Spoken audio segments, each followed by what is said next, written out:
Наместо катна гаража, проширени паркинзи и дополнителни трошоци за нашиот джеп се само дел од реакциите на Охриѓани откако пред неколку дена и официјално стартуваше со работа новото зонско паркирање во туристичкиот центар. Новата пракса со која речиси цел град е како паркинг простора, поголем дел од улиците се еднонасочни и претворени во паркинг зони и понатаму е неприфатлива за Охриѓани. Па деновиве, видливо е дека проширените паркинзи висат празни.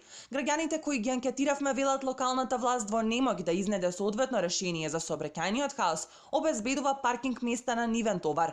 Катастрофа. Се проширија ние денес јас не сум со кола, али катастрофа. Па нормално дека се нови трошоци за граѓаните.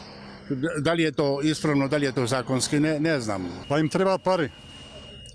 Затоа прават така. А иначе кој се згради дека куќи, не бараа ни гаража да се направи.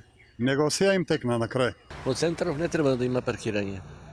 И во Венеција да одите ќе видите надвор од градот, али организира градот да се луѓето или гостите и така натаму да се организира нивниот престој во градот. Ова на ништо не личи. Само катни гаражи, тоа е далеку по-оптимално решение, тоа свет познате, не е измислена топла вода. Катна гаража е подхитно треба да има, али тоа години се влече уназад и тоа се не е изградено. И за советниците од ВМРО ДПМН ваквата мерка е небулозна и истата наместо ред ќе воведе дополнителен сообраќајен хаос и трошок за Охриѓани и викендашите, а особено за жителите од центарот на градот. Скандалозна е оваа одлука, пред се заради две работи, воведување на трета зона или паркирање буквално секаде, онаму каде што гравитираат голем број на возила.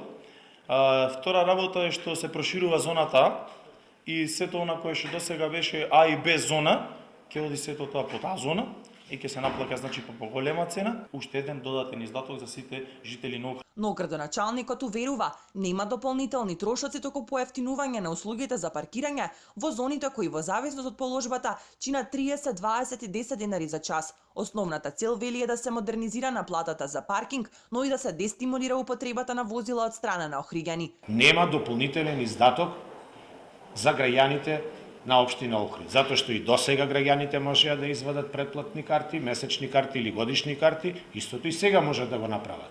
Инаку по примерот на Охрид, Иструга планира да воведе зонско паркирање со тоа што во строгиот центар на градот првиот час паркирање ќе се наплаќа по 40 денари, вториот ќе биде 30, а потоа цената ќе расте за нови 10 денари. Градот ќе биде поделен на 3 зони, а за паркирање ќе се наплаќа и на десната коловозна лента од сите главни и споредни улици во градот.